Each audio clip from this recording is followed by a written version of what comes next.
এখন যেন কাঁদতেও ভুলে গিয়েছে সে। থমথমে পরিবেশ, চারদিকে বিষাক্ত বাতাসে চেয়ে আছে। কারো মনে এক বিন্দু শান্তি নেই। সবাই শুধু ইমার্জেন্সি রুমের দরজার দিকে চেয়ে আছে কখন ডক্টর বের হবে আর ভালো কিছু শুনবে। 1 মিনিট, 2 মিনিট, 3 মিনিট করে পুরো আধা ঘন্টা হয়ে গেছে, কিন্তু ইমার্জেন্সি রুমের দরজাটা এখনো পর্যন্ত খুলেনি। গুনে গুনে আরো 20 মিনিট পর অবশেষে দরজা খুলে একজন মাঝবয়সী ডক্টর বেরিয়ে আসলো। ডক্টরকে দেখতেই রায়হান মাহমুদ দৌড়ে গেলেন, সেই সাথে হাসান মাহমুদ, রুকসানা বেগম আর আনিশা বেগমও। অয়ন এতক্ষণ হসপিটালের ফর্মালিটিস পূরণ করতে রিসেপশনে গিয়েছিল। ডক্টরকে বের হতে দেখে সেও দৌড়ে ডক্টরের কাছে আসলো। ডক্টর, আমার ছেলে এখন কেমন আছে? কি হয়েছে ওর? আমার ছেলে সুস্থ হয়ে যাবে তো? ডক্টর এক নজর সবার দিকে তাকিয়ে হাতের গ্লাভসগুলো খুলতে খুলতে রায়হান মাহমুদের দিকে তাকিয়ে বললেন, দেখুন, আমি বুঝতে পারছি আপনাদের মনের অবস্থা, কিন্তু আমার তো এখানে কিছু করার নেই, তাই না? মানে? হাসান মাহমুদের রাগী কণ্ঠ শুনে ডক্টর বললেন, আগে আমাকে বলতে দিন। আপনারা মাঝখানে কথা বললে আমি তো পুরো কথাটা বলতে পারবো না। আপনি বলুন ডক্টর। রায়হান মাহমুদের কণ্ঠ বেশ শান্ত।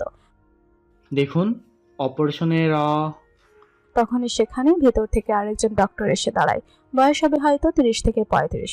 ছেলেটি এসে মাঝবয়সী ডক্টরটিকে হালকা আছে ধমক দিয়ে উঠল, রাসেল সাহেব, আমি আপনাকে এখানে দাঁড়িয়ে কথা বলতে বলেছি। আপনাকে যেই কাজে যেতে বলা হয়েছে আপনি সেই কাজে যান। এখনই পেশেন্টকে আইসিইউতে দেওয়ার ব্যবস্থা করুন। মাঝবয়সী ডক্টরটি তৎক্ষণাৎ চলে গেল সেখান থেকে। ছেলেটির কথায় বোঝা যাচ্ছে ছেলেটি সিনিয়র, হয়তো বয়সটা একটু কম। আয়েশকে আইসিইউতে দিবে শুনে রায়হান মাহমুদ আটকে ওঠা গলায় বললেন, আপনারা আয়েশকে আইসিইউতে দিবেন কেন? আমার আয়েশের কি হয়েছে? ওর রায়হান মাহমুদকে পুরো কথা শেষ করতে না দিয়ে ছেলেটি শান্ত কণ্ঠে বলল, রিল্যাক্স আঙ্কেল, আয়েশার কিছু হবে না। আপনারা সবাই আসুন আমার সাথে, আপনাদের সাথে কিছু কথা বলার আছে। ডক্টর, আমরা কি সবাই আসতে পারবো? না মানে, আপনার কোনো প্রবলেম হবে না তো? আসলে আমরা সবাই জানতে চাই আয়েশের কি হয়েছে। অয়নের কথা শুনে ডক্টর ছেলেটি হেসে বলল, আরে, আমার কোনো প্রবলেম নেই। আপনাদের শোনার রাইট আছে। আপনি নিশ্চয়ই অনয়। হুম। আসুন আমার সাথে, আর আপনারাও আসুন। বলেই ডক্টর ছেলেটি হাঁটা ধরেছে।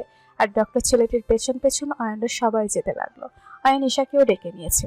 আসলে ঈশা অতক্ষণ সময় ধরে দেয়ালের সাথে ঘেঁষেই দাঁড়িয়েছিল। সবাই ডক্টরের কাছে গেলেও ওর জন্য চারপাশের কোনো কিছুতেই মন নেই। অয়ন বিষয়টি লক্ষ্য করে ঈশাকে ঘর থেকে বের করে ওদের সাথে ডক্টরের চেম্বারে নিয়ে গেল। তারপর একটি চেম্বার এসে ছেলেটি নিজের চেয়ারে বসে পড়ল। বসুন আপনারা সবাই। রুমটা তো অনেকগুলো চেয়ার ছিল, কিন্তু তারপরে সবাই দাঁড়িয়েই রইল। শুধু রায়হান মাহমুদ আর হাসান মাহমুদ ডক্টরের মুখোমুখি চেয়ারে বসেছে।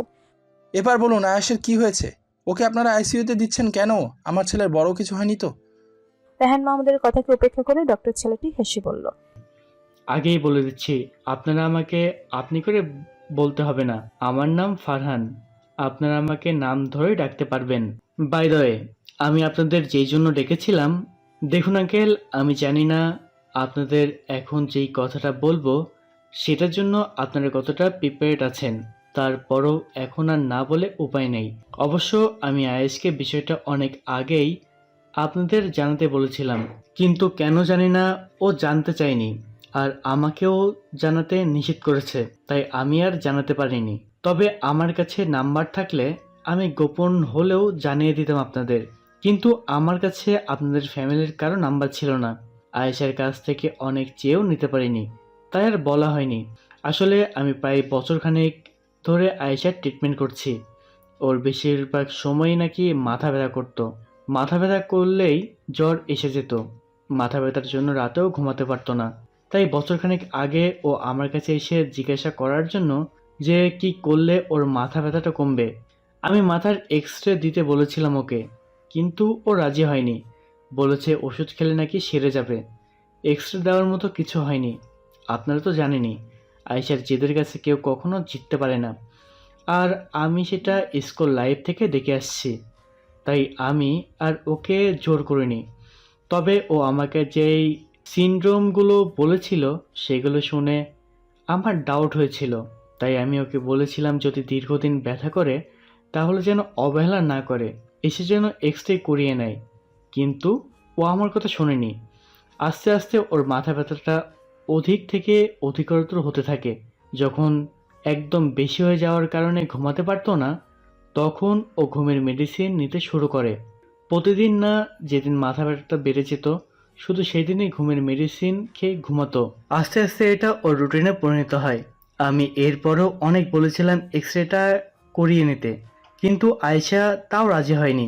মাসখানেক আগে যখন মাথা ব্যথাটা একদম বেড়ে গেল আর নিতে পারছিল না, তখন একদিন হঠাৎ এসে আমাকে বলে এক্স-রেটা যেন করে নেই ওর। বিশ্বাস করুন, ওর এক্স-রে রিপোর্ট দেখে ও কতটা কষ্ট পেয়েছিল জানি না, কিন্তু আমি ওর রিপোর্ট দেখে কান্না করে দিয়েছিলাম।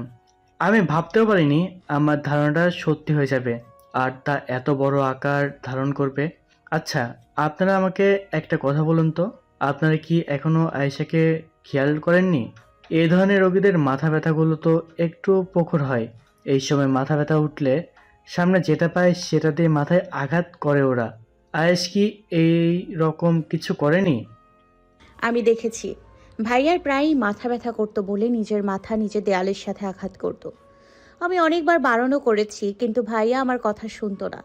আরও বলতো মাথা ব্যথা উঠলে নাকি ওর মাথা ঠিক থাকে না, তাই দেয়ালে আঘাত করে। ঈশার কথা শুনে সবাই চমকে তাকায় ঈশার দিকে। রায়হান মাহমুদ কাতর কণ্ঠে বললেন, ঈশা মা, তুই জানতিস আয়েশের প্রায় মাথা ব্যথা করতো? বড় আব্বু, কিন্তু বিশ্বাস করো বড় আব্বু, আমি জানতাম না ভাইয়ার বড় কোনো প্রবলেম হয়েছে। আমি মনে করেছিলাম ভাইয়া সবসময় অফিসের কাজ নিয়ে টেনশন করে বলে মাথা ব্যথা করে। ঈশা, তুই জেনেও কাউকে বলিসনি? তুই এত বড় একটা কথা সবার থেকে আড়াল করলি কিভাবে? মানছি আয়াস আমরা টেনশন করব বলে বলতে চাইনি, কিন্তু তোর তো বলা উচিত ছিল। মায়ের কথা ঈশা মলিন কণ্ঠে বলল, বিশ্বাস করো আম্মু, আমি অনেকবার বলতে চেয়েছিলাম, কিন্তু প্রতিবারই ভাইয়া আমাকে ধমক দিয়ে বারণ করতো। আর তোমরা তো ভাইয়াকে চেনোই, ভাইয়ার ভয়ে আমি কাউকে কিছু বলিনি। উনি বললেন না ভাইয়ার গত 1 বছর ধরে মাথা ব্যথা করছিল, একদম তাই। ভাইয়ার 1 বছর আগের থেকেই মাথা ব্যথা করতো, মাঝে মাঝে তো জ্বরও উঠে যেত।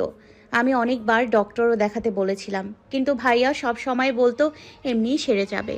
আর আমি যেন এটা বাসার কাউকে না বলি, তাই আমি আর কিছু বলিনি। ডক্টর? ফারহান, হ্যাঁ ফারহান বাবা, আয়েশের এক্স্যাক্টলি হয়েছেটা কি একটু যদি বলতে। রায়হান মাহমুদের কথা শুনে ডক্টর ফারহান কয়েক সেকেন্ড চুপ থেকে লম্বা একটা শ্বাস ছেড়ে বলল, আয়েশার মাথার ব্রেন টিউমার হয়েছে আঙ্কেল, তাও ক্রিটিক্যাল স্টেজে। মুহূর্তে সবার মাথায় যেন আকাশ ভেঙে পড়ল। কথাটা যেন উপস্থিত কেউই প্রস্তুত ছিল না। ডক্টর ফারহানের কথা শুনে সবাই আগেই বুঝতে পেরেছিল আয়েশার বড় কোনো প্রবলেম হয়েছে, কিন্তু সেটা যে ব্রেন টিউমার সেটা কেউ কল্পনাও করেনি। আয়েশার মা তো ইতিমধ্যেই বেহুশ হয়ে আনিশা বেগমের কাঁধে ঢলে পড়েছেন। আসলে উনি আয়েশার মাথায় ব্রেন টিউমার হয়েছে কথাটা নিতে পারেননি, তাই তৎক্ষণাৎ সেন্সলেস হয়ে পড়েছে। সবাই বাকরুদ্ধ হয়ে তাকিয়ে আছে। আসলে কারো মুখে কিছু বলার ভাষা নেই। রায়হান মাহমুদ অবিশ্বাস্য গলায় বললেন, বাবা, আমার মনে হয় তোমাদের কথা ভুল হচ্ছে। আয়েশের এমন কিছু হতেই পারে না। হ্যাঁ, এটাই হবে, তোমাদের রিপোর্টে ভুল এসেছে। তোমরা আবার পরীক্ষা করো। আমি জানি আমার ছেলের কিচ্ছু হয়নি। আল্লাহ আমার ছেলেকে এত বড় শাস্তি দিবেন না। তো তুমি আবার টেস্ট করাও। দেখুন আঙ্কেল, আমি আপনার মনের অবস্থাটা বুঝতে পারছি। আপনার মন আয়েশার ব্রেন টিউমারের বিষয়টা মানতে পারছে না, কিন্তু এখানে তো কারো কিছু করার নেই। আমি যেদিন স্ট্রেসটা করেছিলাম সেদিন আমার নিজেরও অবিশ্বাস লেগেছিল, তাই আমি বার কয়েক রিপোর্টটা চেক করেছি। বারবার মনে মনে প্রার্থনা করেছি যাতে রিপোর্টটা ভুল প্রমাণিত হয়, কিন্তু আফসোস বারবার একটা জিনিসই প্রমাণিত হয়েছে। আল্লাহ যদি না চান তাহলে তো এখানে আমাদের কিছু করার নেই। আয়েশার মাথায় ব্রেন টিউমার হয়েছে, আর এটাই সবাইকে মেনে নিতে হবে। এতক্ষণকার নিজের ভেতরে জমিয়ে রাখা সব কষ্ট যেন মুহূর্তেই চোখে জল হয়ে বেরিয়ে আসলো রায়হান মাহমুদের। উনি আগে কখনো এতটা ভেঙে পড়েনি যতটা আজ ভেঙে পড়েছেন। ছেলের এমন অবস্থা দেখে উনি যেন একদম বাচ্চা হয়ে গেছেন, পুরো বাচ্চাদের মতো করে কাঁদছেন। ইতিমধ্যে ডক্টর ফারহানের কথায় রুকসানা বেগমকে কেবিনে শিফট করা হয়েছে, কারণ উনি এভাবে বারবার সেন্সলেস হতে থাকলে বড় কোনো দুর্ঘটনা ঘটে যেতে পারে। হাসান মাহমুদ এক হাতে ভাইকে জড়িয়ে ধরে রেখে বললেন, আচ্ছা ফারহান, আয়েশের টিউমারটা কোনো রকম অপারেশন করে কি রিমুভ করা যায় না?